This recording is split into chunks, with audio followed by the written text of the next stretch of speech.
오늘은 여호와의 생명싹이라는 제목으로 말씀 전하도록 하겠습니다. 여러분 화면을 한번 보시면 파블로 피카소의 황소머리라는 작품입니다. 자전거 안장과 핸들을 엮어서 황소머리를 묘사했죠. 자전거 핸들과 안장이라는 아무 상관없는 두 개의 재료를 가지고 엮어서 전혀 상상하지도 못했던 황소머리의 이미지를 떠올리게 할 수 있었던 것은 작가의 그 상상력을 통해서 우리를 그렇게 보도록 유도한 그 저자의 그 능력입니다. 찬양대 같은 경우도 마찬가지입니다. 소프라노와 테너 또는 베이스 파트가 있지 않습니까? 그런데 각각 파트를 떼어서 노래하고 연주하면 서로 아무 상관이 없는 듯 들릴 때가 있습니다. 그러나 동시에 모든 파트를 연주하면 조화를 이루면서 이 작곡자라든지 이런 음악가들이 만들어 놓은 그 음악의 그 참 의미들을, 그 소리들을 들을 수 있는 것이죠. 성경의 이야기도 마찬가지입니다. 전혀 별개의 이야기들이 상관없어 보이고 그 의미를 제대로 파악할 수도 없는데 동시에 이야기를 엮어서 잘 살펴보면 우리가 파악하지 못했던 의미를 발견할 때가 있습니다. 오늘 본문이 바로 그런 본문입니다. 오늘 읽지는 않았지만 사무엘상 25장을 기준으로 앞뒤에 있는 사무엘상 24장과 26장을 보시면 독자들은 이렇게 당혹스러움을 만날 수 있습니다. 왜냐하면 24장과 26장 이야기는 거의 비슷한 이야기가 놓여있기 때문입니다. 사무엘상 24장에는 용변 보러 굴로 들어온 사울을 다윗이 죽일 기회가 있었는데 살려준 이야기가 등장하고요. 사무엘상 26장에도 진영에서 자고 있는 사울을 죽일 기회가 찾아오는데 다시 다윗이 살려준 이야기가 나옵니다. 왜 성경의 저자는 이런 비슷한 이야기를 25장을 기준으로 해서 앞뒤 두 번으로 이렇게 반복하고 있을까요? 그리고 왜 비슷한 두 이야기 사이에 느닷없이 나발의 죽음 이야기를 집어넣고 있는 것일까요? 우리가 오늘 그 이유를 살펴보도록 하겠습니다. 먼저 여러분들 성경을 한번 보시면 24장부터 26장까지의 공간적 배경을 잘 한번 살펴보셨으면 좋겠습니다. 24장 1절을 한번 찾아보겠습니다. 우리가 24장 1절을 딱 찾아보면 거기에 어떤 광야 이름이 하나 나옵니다. 혹시 찾아보셨습니까? 어떤 광야가 나오죠? 엔게디 광야가 나옵니다. 다음 장 넘겨서 25장 한번 보겠습니다. 25장 1절에도 어떤 광야가 또 하나 나옵니다. 어떤 광야가 나오죠? 바란 광야가 나옵니다. 자, 26장 2절로 한번 가보겠습니다. 26장 2절로 딱 가면 또 어떤 광야가 하나 나옵니다. 어떤 광야가 나오죠? 십광야가 나옵니다. 여러분 모두 동일하게 광야입니다. 24장부터 26장까지의 배경이 광야라는 배경이죠. 이 이야기는 바로 다윗이 광야를 지나는 이야기입니다. 다윗이 광야를 지나고 있다는 것이죠. 그런데 여러분 다윗의 인생 전반기에 제일 큰 광야는 누구였겠습니까? 바로 자신을 죽이려고 쫓아왔던 사울이 아니었겠습니까? 오늘 본문은 바로 그 이야기를 하려는 것입니다. 다윗이 자신의 원수, 자기의 원수인 사울을 복수할 수 있는 기회를 두 번이나 걸쳐 맞았는데 어떻게 대처했는가? 다시 말해서 원수의 피 흘림의 문제를 어떻게 대처했는가? 현재 본문에서 24장, 25장, 26장 이 세 이야기는 25장 나발의 이야기를 중심으로 밖으로 24장과 26장의 사울 이야기가 이렇게 감싸고 있는 샌드위치 모양입니다. 한편 24장과 26장에 비슷한 이야기가 있지만 바깥으로 분명히 24장이 먼저 시작됐고요. 그리고 얼마 지나서 분명히 시간이 흐른 이후에 26장에 사건이 발생합니다. 성경 저자는 두 번의 사울의 이야기와 한 번의 나발 이야기, 다시 말해서 이 세 이야기를 샌드위치 모양으로 배열함으로써 독자들이 서로 연결해서 읽어가도록, 그래서 엮어서 읽어보도록 유도를 하고 있다는 것이죠. 그래서 나발의 이야기를 그 앞뒤의 이야기와 아무 상관이 없어 보이는 이 사울의 이야기와 같이 연결해서 잘 읽을 때 우리가 발견하지 못했던 어떤 의미가 발견된다라는 것을 독자들에게 알아차리라고 유도하고 있는 것입니다. 이런 저자의 주문을 따라서 새 이야기를 읽을 때 공통점이 발견되게 되는데 이 세 장 전체 이야기를 보시면 다윗은 자기를 적대시하는 사람을 죽일 수 있는 기회를 무려 3번이나 맞았습니다. 나발을 포함해서요. 그런데 죽이지 않고 원수의 생명을 살려주고 있습니다. 24장의 사울, 25장의 나발, 26장에 다시 사울을 살려주죠. 이렇게 이야기를 배치하는 이유는 성경 저자가 다윗이 자신의 원수에게 복수하는 이 피 흘림의 문제에 대해서 주인공 다윗이 어떤 태도를 가지고 있었던 사람인지를 성도들에게 깨닫게 하기 위해서 이런 기법들을 사용합니다. 그리고 다윗의 의식 속에는요, 어떤 발전이 이루어지고 있다는 것을 우리에게 가르쳐주고 있습니다. 다윗은 이 세 번의 반복되는 사건들의 경험을 통해서 자기를 향한 하나님의 뜻과 자기를 다루시는 하나님의 방식에 대해서 점점 뚜렷한 인식과 믿음의 확신을 더 배워나갑니다. 특히 다윗은 사울의 이야기와 그 나발의 이야기 모두에 다 등장하면서 이 두 이야기를 연결시키는 고리 역할을 합니다. 결국 이 이야기는 자신의 원수를 넘어서는 다윗의 영적 성장기라고 말할 수 있습니다. 먼저 사울의 이야기와 나발의 이야기를 같이 엮어서 보면 공통점이 나옵니다. 크게 네 가지가 나오는데요. 첫 번째는 나발과 사울은 다윗을 있는 그대로 받아들이려고 하지 않았습니다. 사울은 하나님께서 자신의 왕권을 인정하지 않으셨다는 것을 이미 알고 있었습니다. 사울은 나발과 아말렉과의 전쟁에서 하나님께서 진멸하라는 명령을 어기고 자기가 보기에 좋은 양과 소를 남겨두었을 때 사무엘이 사울에게 이렇게 말했죠. 제가 읽어드리겠습니다. 사무엘상 15장 28절입니다. 사무엘이 그에게 이르되 여호와께서 오늘 이스라엘 나라를 왕에게서 떼어 왕보다 나은 왕의 이웃에게 주셨나이다. 이렇게 되어 있습니다. 하나님은요, 사울의 왕권을 박탈하고 왕보다 더 나은 왕에게 넘겨주셨다라고 이렇게 말합니다. 이 원어에는요, 왕보다 나은 왕이 아니라 사실 창세기 1장에서 우리가 잘 알고 있는 보시기에 좋았더라라는 이 좋았더라라는 단어, 토브라는 히브리어를 사용해서 왕보다 선한 왕에게 넘겨주었다 이렇게 말하고 있습니다. 하나님 보시기에 사울보다 더 선한 왕, 그 왕에게 그의 나라를 넘겨주었다라고 사무엘을 통해 말씀하시는 것이죠. 그러나 골리앗을 죽이고 블레셋으로부터 나라를 구해준 다윗 덕분에 이스라엘이 누린 평안을 사울은 기억하지 않았습니다. 오히려 사울은요, 다윗을 적대시하고 죽이려 하면서 하나님의 그 선하신 뜻을 받아들이려고 하지 않았습니다. 한편 나발은 이스라엘 갈멜 지역의 그 대부호로서 그 당시 다윗에 대한 소문을 익히 듣고 있었을 것입니다. 상식상 블레셋 거인 골리앗으로부터 이스라엘을 구한 구국 영웅 다윗을 몰랐을 리가 없었을 터이고, 심지어 사울을 죽인 자는 천천히요 다윗은 만만이도라라는 이 말로 노래를 부르면서 이스라엘의 그 아낙네들이 노래를 불렀던 그 음악들을, 그 노래 소리를 듣지 못할 이유가 없었을 것입니다. 그럼에도 불구하고 다윗을 그저 상전의 집에서 도망친 노예 정도로 취급했다는 것은 나발이 얼마나 상황 판단을 하지 못하고 다윗을 적대시했는지를 보여줍니다. 이 두 사람 모두 공통점이 첫 번째는 뭐냐? 다윗을 그대로 인정하지 않고 적대시한 모습이 있다는 것이죠.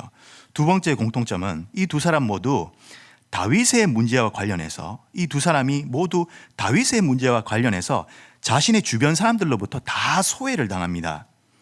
사울은요, 다윗과 관계에서 제일 먼저 자기 아들 요나단으로부터 소외를 당합니다. 요나단은 다윗을 심히 아끼고 사랑했는데 그에 반해서 사울은 이 다윗을 죽이려고 하죠. 사무엘상 20장에 보시면요, 아버지 사울에게 요나단이 왜 그렇게 하시냐, 왜 그 다윗을 죽이려고 하시냐 그렇게 말하니까 그 이유를 물을 때 사울은 어떻게 반응했습니까? 제가 한번 읽어드리겠습니다. 사무엘상 20장 32절에서 33절까지입니다. 요나단이 그의 아버지 사울에게 대답하여 이르되 그가 죽일 일이 무엇이니까? 무엇을 행하였나이까? 사울이 요나단에게 단창을 던져 죽이려 한지라. 요나단이 그의 아버지가 다윗을 죽이기로 결심한 줄 알고. 요나단이 이러는 겁니다. 다윗이 무슨 도대체 죽을 일을 했습니까? 이렇게 묻자 이제 사울이 요나단을 향해 단창을 던져 죽이려 했다는 것이죠. 뿐만 아니라 자기 딸 미갈과 자기 종들로부터도 소외를 당합니다. 미갈은 다윗을 살려내기 위해서 다윗을 창에서 달아내리기도 했지 않습니까?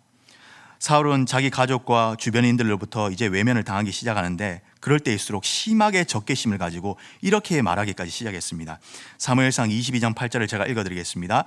너희가 다 공모하여 나를 적대하며 내 아들이 이새의 아들과 맹약하였으되 내가 고발하는 자가 하나도 없고 나를 위하여 슬퍼하거나 내 아들이 내 신하를 선동하여 오늘이라도 매복하였다가 나를 치려하는 것을 내게 알리는 자가 하나도 없다 하니.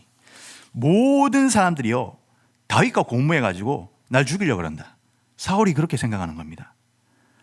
피해 망상에 시달리는 거죠. 오히려 성경을 여러분 잘 보시면 다윗이 오늘 본문에서처럼 사울을 죽일 기회가 몇 번이나 있었음에도 그를 살려줬지 않습니까? 하나님이 다윗의 마음을 붙잡으셔가지고 죽일 수도 있는 기회에서도 2번이나 사울을 살려줬던 것입니다. 그런 보호를 사울은 받았던 것이죠. 나발은 여러분 어떻습니까? 나발 역시 자기 주변인들로부터 소외를 당하기 시작합니다. 자기의 아내 아비가일 그리고 자기 종들로부터 외면당하기 시작하는데, 나발의 그 무례한 모욕을 듣고 복수하러 나오는 다윗을 가로막기 위해 달려간 여인 이 아비가일이 어떻게 다윗에게 나온 줄 아십니까?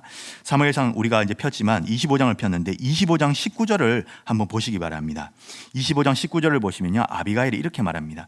소년들에게 이르되 나를 앞서가라, 나는 너희 뒤에 가리라 하고 그의 남편 나발에게는 말하지 아니하니라. 나발에게는요, 이 지금 절제절명 엄청나게 지금 위험한 순간의 일인데, 자기의 나발의 생명이 달린 일인데요, 나발에게는요 전혀 아비가일이 이야기를 하지 않습니다.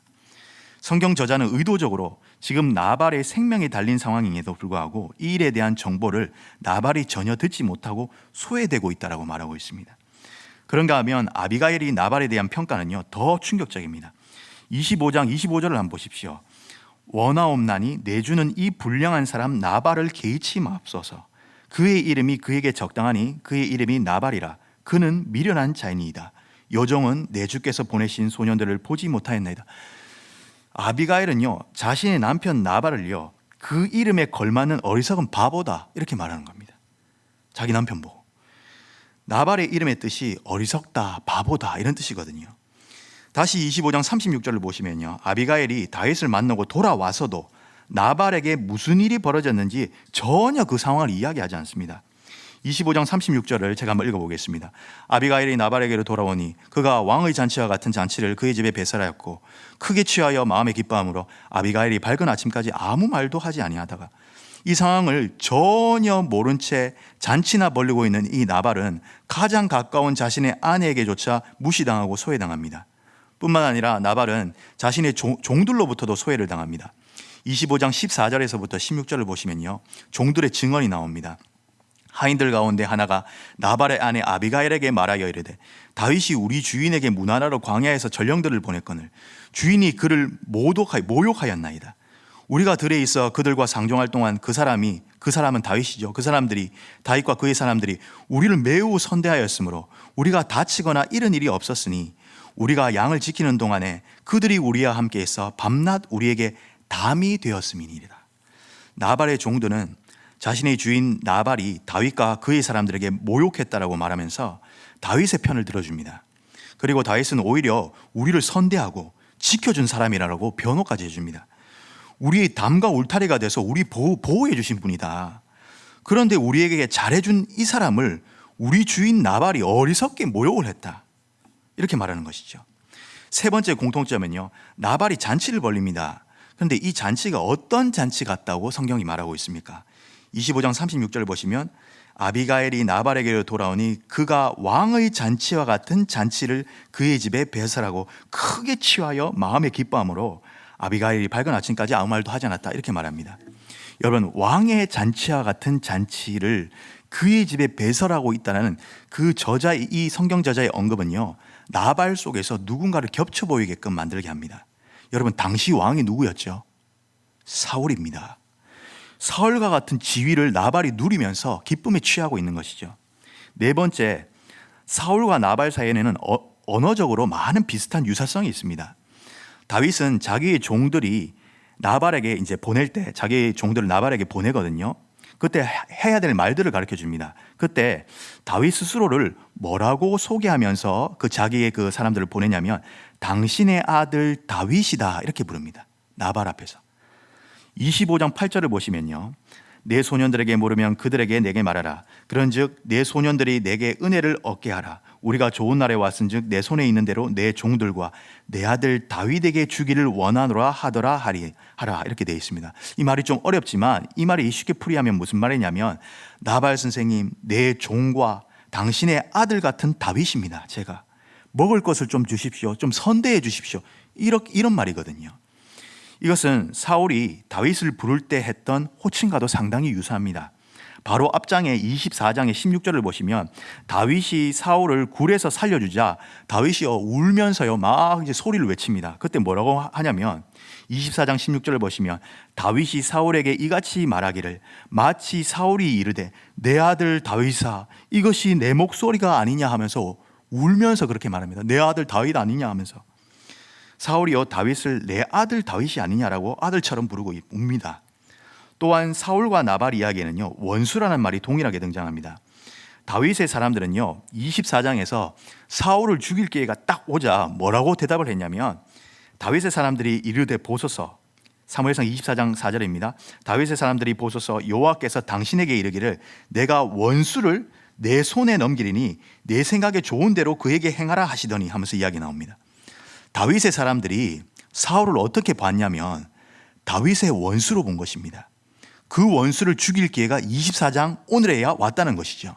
그러나 다윗은 사울의 옷자락만 뵙니다. 나발의 이야기에서도 아비가일의 말을 통해서 나발을 다윗의 원수들 중 한 명이라고 이렇게 말합니다. 사무엘상 25장 26절에 보면요 내 주여 여호와께서 살아계심을 두고 맹세하노니 내 주도 살아계시거니와 내 주의 손으로 피를 흘려 친히 보복하시는 일을 여호와께서 막으셨으니 내 주의 원수들과 내 주를 해하려는 자들은 나발과 같이 되기를 원하나이다. 이렇게 말합니다. 그리고 나발은요 여러분은 잘 아시는 것처럼 그 이름 뜻이 어리석은 자, 바보 아닙니까? 미련한 자. 그런데 사울은요 자기 입으로 자기를 무엇이라고 부르냐면 사무엘상 26장 21절에 가면 그때도 다윗이 살려주거든요. 사울이 이르되 26장 21절 제가 읽어보겠습니다. 사울이 이르되 내가 범죄하였도다. 내 아들 다윗아 돌아오라. 내가 오늘 내 생명을 귀하게 여겼으니 자기를 살려줬다는 겁니다. 내가 다시는 너를 해하려 하지 아니하니라. 내가 어리석은 일을 하였다. 사울은요 자기 입으로 다윗을 죽이려 한 그 자신의 일이 대단히 어리석은 일을 한 사람이라고 스스로 말하고 있습니다. 즉 나발과 같은 일을 한 사람이다 내가.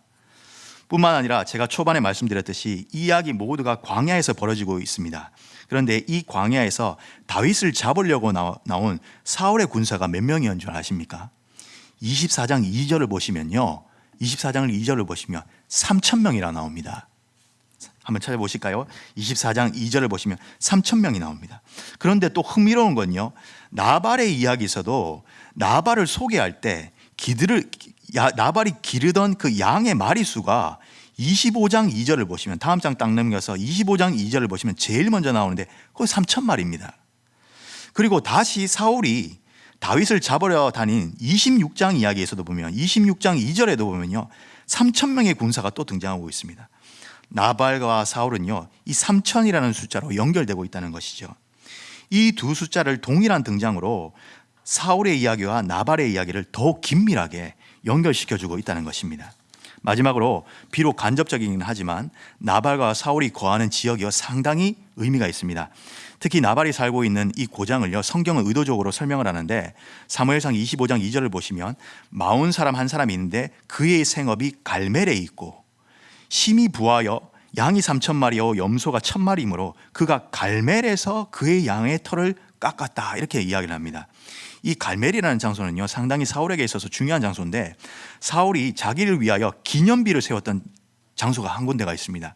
사무엘상 15장 1절 12절을 보시면 15장 12절을 보시면 사무엘이 사울을 만나려고 아침에 일찍 일어났더니 어떤 사람이 사울에게 말하여 이르되 사울이 갈멜에 이르러 자기를 위하여 기념비를 세웠다 이렇게 말을 하고 있습니다.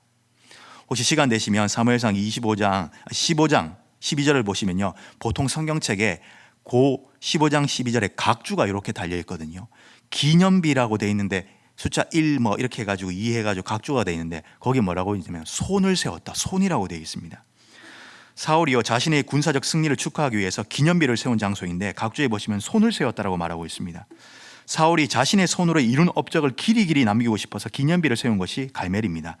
그곳에서 나발이 생업을 하면서 잔치를 벌린 것이죠. 이러한 사울과 나발의 연결점들은요 이제 이 두 이야기가 하나의 노래로 울려 퍼질 수 있는 조건들을 다 갖췄습니다. 그러면 이 두 소리를 동시에 한번 제가 내보겠습니다. 과연 어떤 소리가 날까요?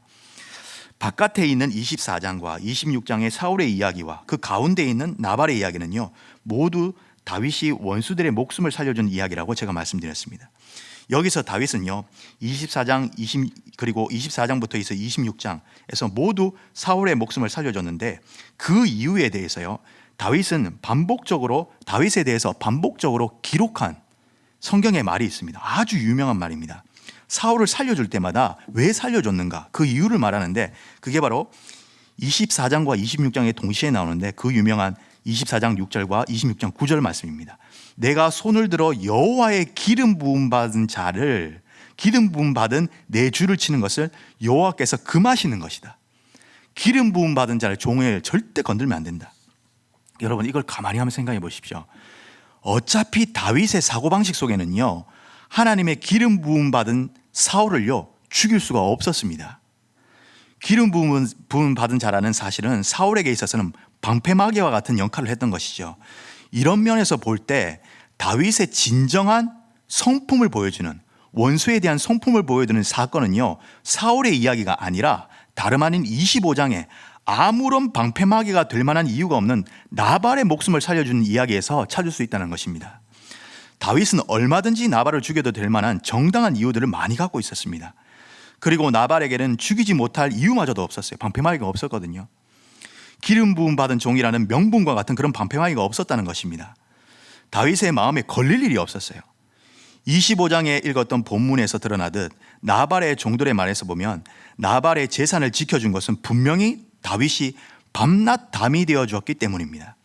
그리고 광야에서는요 워낙 위험한 약탈자들이 많기 때문에 재산뿐만 아니라 사람의 생명도 해칠 수 있는데 나발의 종들의 고백에서도 보듯이 광야에서 선대를 받고 자신들이 다치거나 이런 것이 하나도 없었다라고 말하고 있습니다. 나발의 이 풍요로움은요 순전히 다윗 때문에 다 지켜진 것입니다. 이것을 과연 나발이 몰랐을까요? 광야에서 불미스러운 일들이 매번 자주 있는 일인데 자신의 종들과 양떼들이 평안한 시절을 보내고 있었던 이유를 나발은 모르지 않았을 것입니다. 뿐만 아니라 이런 다윗이 나발에게 나올 때 어떤 태도로 나왔냐고 제가 살펴봤습니까? 공손하게 자신을 낮춰서 나발에게 나발 선생님 당신의 아들과 같은 자 다윗입니다 라고 자신을 막 낮춰가지고 그에게 다가갔습니다. 그런데 나발은 자신의 재산을 지켜주고 생명 지켜주고 선대한 이 다윗의 공손한 태도에도 불구하고 다윗을 오히려 모욕을 했습니다. 나발은요 선을 악으로 갚은 사람이죠. 이런 점에서 다윗은 나발에게서 어떤 살려둘 이유를 찾지 못했습니다. 그럼에도 불구하고 나발의 목숨과 관련해서 뛰쳐나온 아비가일의 말에 자신의 분노를 앞세우지 않고 여인의 말 속에 있는 그 의미들을 귀를 기울여서 복수의 칼을 칼집에 도로 꽂게 됩니다. 여기서 원수에 대한 복수의 마음을 가라앉힐 수 있었던 힘은 어디에서 나왔는가? 바로 아비가일의 말 속에 있는 하나님의 보살핌의 그 손길을 떠올리게 된 것이죠. 사무엘상 25장 29절 이하의 아비가일의 이야기입니다. 우리가 읽어봤습니다. 사람이 일어나서 내 주를 쫓아 내 주의 생명을 찾을지라도 내 주의 생명은 내 주 하나님 여호와와 함께 생명싸개 속에 쌓여 있을 것이요 라는 이야기를 이해합니다. 그리고 내 주의 원수들의 생명은 물매로 던지듯 여호와께서 그를 던지시리라. 아비가일은요 원수들이 다 내 주 다윗의 생명을 찾을지라도 다윗의 생명은 하나님 여호와와 함께 생명싸개 속에 이렇게 함께 쌓여 있다고 말합니다. 그리고 다윗의 원수들의 생명은 물매로 맞아 죽은 골리앗의 운명처럼 모두 하나님의 손에 당할 것이라고 말합니다. 하나님의 손길이 다윗의 삶에 있어 왔고 또 있을 것이라고 이렇게 가르친 것이죠. 그리고 이 이야기를 들은 다윗은요 25장 32절부터 이렇게 고백합니다. 다윗이 아비가일에게 이르되 오늘 너를 보내어 나를 영접하게 하신 이스라엘 하나님 여호와를 찬송하리로다. 또 내 지혜를 칭찬하며 또 내게 복이 있을지로다. 오늘 내가 피 흘릴 것과 친히 복수하는 것을 내게 막으셨다. 이렇게 이야기를 합니다. 25장의 이야기가 부각해서 보여주는 것은 무엇입니까? 여기서 아주 중요합니다. 다윗이 스스로 복수할 수 있는 정당성을 갖고 있었음에도 불구하고 복수를 하나님께 맡겼다는 점입니다.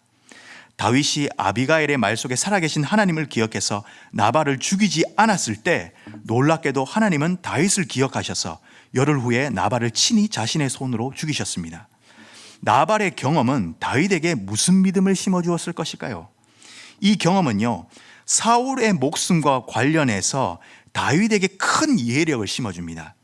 다윗 스스로의 손으로 사울의 생명을 빼앗기를 거부했을 때 하나님은 다윗을 쫓아오는 사울에게서 다윗을 생명싸개로 싸듯이 보호해 주시고 원수와 같은 사울의 생명을 하나님이 친히 알아서 하실 것이라는 그 확신을 갖게 한 계기가 나발 사건 속에 담겨 있었다는 것이죠. 이런 점에서 볼 때 사울의 이야기 안에 나발 이야기가 이렇게 끼어 있는 것은, 이런 구성은 여호와를 향한 다윗의 영적 성장을 말하고 있습니다. 얼마든지 쉽게 죽일 수 있는 나발을 하나님께 완전히 맡겨드렸을 때 하나님은 역사하셔서 그 나발을 친히 처리하십니다. 이 경험을 통해 자신에게 거듭 일어나는 원수 사울의 문제도 완전히 하나님께 맡겨드릴 수 있는 신뢰를 가질 수 있는 계기가 되었다는 것입니다. 24장에 다윗의 사람들이요, 용병 보러 사울이 용병 보러 들어온 그 사울을 보고요, 다윗의 사람들이 뭐라고 말했냐면 이렇게 말했습니다. 원수 사울을 죽일 조로의 기회입니다. 그런데 이때는요, 다윗이 어떤 반응도 하지 않고 그의 곁에 가가지고 사울의 왕복을 잘랐죠. 여러분, 이 사건을 가만히 잘 보셔야 됩니다. 24장에는요 다윗이 자신의 사람들이요 복수를 독려하는 그런 장면들이 나옵니다. 우리 다윗 선생님 이제 죽일 기회가 왔습니다. 확 죽여버려야 됩니다. 저 사울요 하면서 막 독려를 하는데, 그때 아무 말도 하지 않고 무언의 동의라도 한 듯 아무 반대 없이 다윗은 자신의 손으로 친히 사울의 왕복을 자릅니다. 왕을 얼마든지 칼로 벨 수 있다는 사실을 다윗과 함께한 사람들과 사울에게 증명이라도 하듯이 이렇게 보여줍니다. 그런데 이 일을 돌아보니 다윗이 큰 후회가 몰려옵니다. 그래 마음에 찔림이 옵니다. 그 후에 다윗은요 이런 고백을 합니다. 기름 부음 받은 자를 치는 것은 여호와께서 금하는 것이다. 여러분, 이 고백까지의 순서를 보시면요, 우리 화면을 보시면 24장은 다윗의 사람들이 복수를 확 독려하고 그 다음에 사울의 옷자락을 베고 그 후에 마음의 찔림으로 후회한 다음에 마지막에 기름 부음 받은 자에 대한 고백을 합니다. 그런데요 26장에도 이런 유사한 사건이 벌어지죠. 그런데 순서가 다릅니다. 아비새가 이렇게 말했습니다. 사무엘상 26장 8절에요 아비새가 다윗에게 이르되 하나님이 오늘 당신의 원수를 당신의 손에 넘기셨나이다. 그러함으로 청하노니 내가 창으로 그를 찔러 단번에 땅에 그냥 꽂게 하소서. 내가 그를 2번이나 찌를 것이 없습니다. 아비새가 2번 찌를 것 없이 제가 가가지고 그냥 단창에 그냥 한 번에 찔러 죽여버리겠습니다. 이렇게 말하자 다윗은요 그전에는 어떻게 반응했죠? 아무 말 없이 가서 24장에는 옷자락을 뱉지 않습니까? 이렇게 말하자 이제는 26장에는 다윗은 그전에 사람들의 복수 동료를 할 때는 아무 반응을 하지 않았는데 이번에는요 곧장 단칼에 아비새의 제안을요 거절하는 반응으로 나옵니다. 그리고 뭐라고 말하냐면 뭐라고 말하면서 거절하냐면 26장 9절에 보시면요 다윗이 아비새에게 이르되 죽이지 말라. 누구든지 손을 들어 여호와의 기름 부음 받은 자를 치면 죄가 없겠느냐 하고 이렇게 말합니다. 24장에는 기름 부음 받은 자에 대한 고백이 맨 마지막에 등장했는데 26장에는요 복수 동료를 하자마자 곧바로 앞에 등장합니다. 바로 다윗이 사울에 대한 태도가 바뀌었다는 것입니다. 25장 나발 사건을 통해서 원수를 하나님이 어떻게 처리하시는지를 보았기 때문에 다윗은 이제 자신을 고통스럽게 쫓아왔던 사울에 대한 복수에 대한 미련을 가지지 않습니다. 25장의 나발 경험을 토대로 24장과 동일한 문제인 26장 사건에서 마주했을 때 다윗은 서슴없이 복수를 거절합니다. 그리고 후회나 마음에 찔림이 전혀 없습니다. 26장과 24장 여러분 순서에 빠진 것이 뭔지 아십니까? 비교하면 마음의 찔림입니다. 이것이 말하는 것은 다윗의 마음에 사울의 문제로 더 이상 갈등이 없어졌다는 것입니다. 그리고 24장 마지막에 한 그 고백, 기름 부음 받은 자의 고백이 26장에서는 초반에 등장하는데 그 고백을 한 뒤에 26장에는 곧바로 또 하는 말이 있습니다. 26장 10절을 보시면요. 26장 10절을 보시면 다윗이 또 이르되 기름 부음 받은 자의 고백을 한 다음에 또 이르되 여호와께서 살아계심을 두고 맹세하노니 여호와께서 그를 치시리니 혹은 죽을 날이 이르거나 또는 전장에 나가서 망하리라. 24장에서 없던 말을 26장에 하는 것입니다. 성경은요 다윗이 또 말했다라고 말하고 있습니다. 기름 부음 받은 자의 고백한 이후에 다윗이 또 한 말은 여호와의 살아계심을 두고 맹세한 것인데 이제 맹세를 합니다. 하나님께서 그를 친히 치실 것이며 죽거나 아니면 전쟁에 나가서 알아서 죽을 거다. 이런 고백 이후에 사울의 목숨을 절대 건드리지 말고 그냥 자고 있는 그의 머리맡에 있는 창과 물병만 가지고 거기 가자고 거기 부어야겠다 그렇게 말하고 그렇게 해버립니다. 여기서 다윗이 24장에서 한 말을 기억해 볼 필요가 있습니다. 여러분 24장 15절에요 다윗은 26장에 없는 하나의 기도를 합니다. 무슨 기도를 하냐면요 24장 15절에 이런 말을 합니다. 그런즉 여호와께서, 화면에도 나오죠. 그런즉 여호와께서 재판장이 되어 나와 왕 사이에 심판하사 나의 사정을 살펴 억울함을 풀어주시고 나를 왕의 손에서 건지시기를 원하나이다. 여러분 24장에 이 말을 하는 이 기도에 감정을 넣어서 한번 읽어보십시오. 하나님 제발 나의 사정 좀 살펴주사 내 원수 사울의 손에서 나 좀 건져주십시오. 저의 생명이 위태롭습니다. 이렇게 간절하게 하나님께 탄식하는 기도입니다. 그런데 다윗에게 하나님은 24장에 나타나셔서 나발을 친히 처리하시는, 어떻게 처리하시는지를 다윗에게 경험케 하시고요. 나발에게 복수할 충분한 이유가 있었음에도 불구하고 분노에 찬 다윗을 아비가일을 통해서 하나님을 기억하게 하사 다윗의 마음을 붙잡게 하시고 자신을 지키셨고 또 지키실 것이며 생명싸개로 다윗을 감싸고 앞으로도 이스라엘 왕으로 세우셔서 불필요한 피 흘림을 막으시려는 하나님의 그 계획들을 다윗에게 발견하게끔 합니다. 뿐만 아니라 다윗이 선대했으나 자기에게 모욕을 준 나발을 열흘 뒤에 하나님이 친히 자신의 손으로 해결하시는 것을 경험케 하긴 하는데 이 경험을 통해 원수의 문제를 친히 처리하시는 하나님에 대한 믿음을 다윗은 배워나간 것이죠. 사울보다 얼마든지 쉽게 죽일 수 있고 복수의 걸림이 되는 어떤 이유도 없는 이 나발의 문제를 하나님이 처리하시는 걸 보면서 앞으로 사울의 문제도 하나님이 친히 해결해 주실 것이다 라는 믿음을 키워갑니다. 그래서 다시 26장에 사울을 죽일 수 있는 기회가 찾아왔을 때 다윗은 여호와께 살아계심을 두고 맹세하노니 여호와께서 그를 치실 것이다 이렇게 고백하면서 하나님께서 자신의 원수의 문제를 하나님께 완전히 원수의 문제를 맡겨드릴 수 있었습니다. 24장에서 26장 전체 이야기는요 다윗의 인생 전반기에 가장 힘들게 쫓아왔던 원수의 문제를 처리하는 것을 통해 다윗의 인신농적 성숙의 과정을 나타내주고 있습니다. 다시 한번 다윗이 원수 사울의 고통 속에서 했던 기도를 보시면 사무엘상 24장 15절입니다. 그런즉 여호와께서 재판장이 되어 나와 왕 사이에 심판하사 나의 사정을 살펴 억울함을 풀어주시고 나를 왕의 손에서 건지시기를 원하나이다. 하나님이 사울과 다윗 자기 사이에 심판자가 되셔서 억울함을 풀어달라고 간구를 합니다. 그런데 이 기도의 응답이요 어디서 일어나냐면 자신을 적대시하고 모욕한 25장 나발 사건 속에서 나타난 겁니다. 사무엘상 25장 39절입니다. 여러분 화면에 보이실 텐데요. 나발이 죽었다 함을 듣고 화면에 보이진 않죠. 제가 읽어드리겠습니다. 나발이 죽었다 함을 다윗이 듣고 이르되 나발에게 당한 나의 모욕을 갚아주사 종으로 악한 일을 하지 않게 하신 여호와를 찬송하리로다. 여호와께서 나발의 악행을 그의 머리에 돌리셨도다. 24장에 했던 기도의 응답이요 나발 사건 속에서 비스무리하게 이렇게 나타나기 시작합니다. 어렴풋하게 다윗이 자기가 당한 모욕을 하나님께서 다 갚아주셨더라고 25장에 말합니다. 사무엘상 25장 39절에 나발이라는 말을 빼고 여러분 25장 39절에 나발이라는 말을 빼고 사울이라는 말을 한번 넣어 보십시오. 화면에 보이는데요. 제가 사울이라는 말을 넣어서 한번 읽어보겠습니다. 원래 나발이 들어갔던 자리인데 사울이라는 단어를 딱 집어넣어도 기가 막힌 말이 됩니다. 사울이 죽었다 함을 다윗이 듣고 이르되 사울에게 당한 나의 모욕을 갚아주사 종으로 악한 일을 하지 않게 하신 여호와를 찬송하리로다. 여호와께서 사울의 악행을 그의 머리에 돌리셨도다 하니라. 말이 되죠. 나발의 자리에 사울을 집어넣었을 때 그대로 말이 됩니다. 이것은 나발이 당한 것처럼 사울의 문제도 해결될 것이라는 것을 암시하지 않을까요?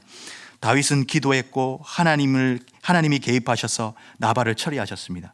다윗이 나발의 일을 통해 하나님께 올려드린 고백은 앞으로 사울의 일에 대해서도 다윗이 어떤 태도로 반응할 것인지를 독자들에게 미리 가르쳐 주는 것입니다. 사랑하는 성도 여러분, 가만히 한번 생각해 보십시오. 다윗은 24장에서도 그리고 26장에서도요 동일하게 사울을 죽이지 않았습니다. 결과론적으로 보면 아무런 차이가 없어 보입니다. 그렇죠? 둘 다 죽일 기회를 내려놓고 다윗이 다 살려줬습니다. 그러나 좀 더 생각해 보면 25장의 나발의 사건을 경험으로 다윗은 마음의 변화가 생긴 겁니다. 확고한 믿음이 생긴 겁니다. 24장에 처음 사울을 살려줄 때는요 후회와 찔림이 동반되고 돌진하던 자동차가 절벽에 가까스로 멈춰선 것처럼 아슬아슬하게 신앙의 본분을 지켜나가야만 했습니다. 그러나 26장에서는요 25장의 나발 사건을 통과한 이후에는 그 사건을 바탕으로 원수의 문제를 친히 처리하시는 하나님에 대한 확신으로 후회나 마음의 갈등 없이 찔림 없이 사울을 극복해 나갑니다. 저는 이것을요 언약적 확신이라고 말하고 싶습니다. 하나님이 다윗 마음 안에 확신을 주신 것이죠. 복수의 마음으로부터 완전히 자유로울 뿐만 아니라 하나님에 대한 철저한 신뢰를 가질 수 있게 다윗을 하나님께서 만들어 가신 겁니다. 24장과 26장은 동일한 결과이지만 그것을 전혀 다르게 극복한 다윗은 우리에게 많은 것을 시사하게 합니다. 사랑하는 성도 여러분, 24장의 다윗처럼 원수의 문제에 봉착했을 때 신앙적인 명분 때문에 그를 놓아줘야 된다면 성도들의 삶은 너무나 버거울 것입니다. 어떻게든 성도로서 원수의 문제를 마주할 때 사랑으로 대해야 되고 인내로 대해서 신앙적인 모습을 지켰다라고 할 수는 있지만 그 속에는요 후회와 찔림, 멈출 수 없는 기도의 호소와 억울함이 있을 수 있습니다. 그러나 나발을 친히 처리하시는 하나님의 손길을 경험한 다윗은요 그 마음에 확신이 생기면서 참된 신앙의 힘, 언약의 힘으로 원수의 문제를 이겨나갈 수 있었던 것입니다. 성도된 우리는 바로 이 확신, 이 힘이 필요한 것입니다. 다윗이 사울을 만났을 때 더 이상 갈등 없이 그를 마음껏 하나님 손에 맡겨드릴 수 있었던 것은 하나님의 개입 덕분이었습니다. 그래서 하나님께서 다윗의 마음을 붙잡으시고 그의 다윗의 손을 물리치시고 친히 자신의 손으로 나발을 처리하시는 것과 같은 경험이 얼마나 소중한 경험인지 모릅니다. 다윗은요 하나님의 역사하심의 방법에 대해 깊은 깨달음을 얻은 것입니다. 그리고 26장에서 동일한 문제로 사울을 만났을 때에는 전혀 갈등하지 않고 기꺼이 자기의 힘으로 싸울 수 있는 기회를 포기하고 사울과 자신의 운명을 하나님의 손에 완전히 맡겨드렸습니다. 우리에게 이 경험이 있기를 간절히 바랍니다. 내가 선대했으나 나를 모욕하고 내가 베풀었으나 오히려 나를 학대한 자를 만났을 때 내 일상에서 선한 일을 행하시고 새 일을 행하셔서 확신을 주시는 그 하나님으로 말미암아 원수의 문제를 하나님께 맡겨드리는 이 은혜가 있기를 간절히 바랍니다. 그래서 사무엘상 25장에 다윗을 모욕한 나발의 죽음 이야기는요 단순히 지혜로운 아내 아비가일을 얻는 다윗의 신부감 이야기로만 해석될 수 있는 본문이 아닙니다. 그 안에는 깊은 뜻이 담겨 있는 것이죠. 다윗의 젊은 시절에 반복해서 찾아온 원수의 문제에 해답을 찾는 그 경험이며 다윗이 하나님의 방식을 이해하고 깨달은 영적인 성장의 이야기를 하고 있는 것입니다. 전혀 상관없어 보이는 사울의 이야기와 나발의 이야기는 이렇게 하나로 엮여지면서 다윗이 자신의 원수의 피 흘림의 문제에 대해서 해결점을 찾은 이야기로 우리에게 의미 있게 다가옵니다. 말씀을 맺겠습니다. 한 목사님께서 다윗과 사울의 관계에 대해 이런 글을 남기셨습니다. 다윗에게 있어서 골리앗을 쓰러뜨리는 일은 한 방에 해결되었다. 그러나 사울을 넘어서는 일은 오랫동안 그리 영웅적이지도 않고 내가 바른 길을 가고 있는 것인가 하는 회의와 싸워야 하는 그런 시간을 통과해야 했다. 그런 시련의 시간이었다. 그 다음에 찾아온 밧세바 사건과 압살롬의 반역은 다윗 자신에게는 온갖 추한 모습을 다 드러내고서야만 지나갈 수 있었다.